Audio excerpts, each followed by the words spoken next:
आदाब, जय हिंद, जय भारत। मैं मोहम्मद तौफीक BTS news and TV channel में आपका इस्तकबाल करता हूं। आइए देखते हैं आज की ताज़ा खबर। హెరాయిన్ పేస్ట్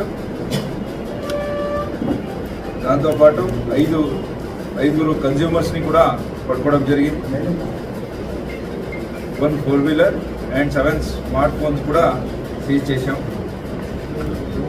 దీంట్లో సావర్ జాట్ అనే అతను రాజస్థాన్ నుంచి ఈ 620 గ్రామ్స్ ఆఫ్ హెరాయిన్ పేస్ట్ ఏముందో దాన్ని తీసుకొచ్చేసి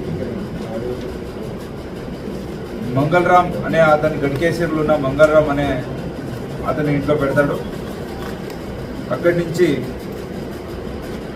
దాన్ని దినేష్, మంగళరామ్ అండ్ గణేష్ ముగ్గురు కూడా తీసుకువచ్చేసి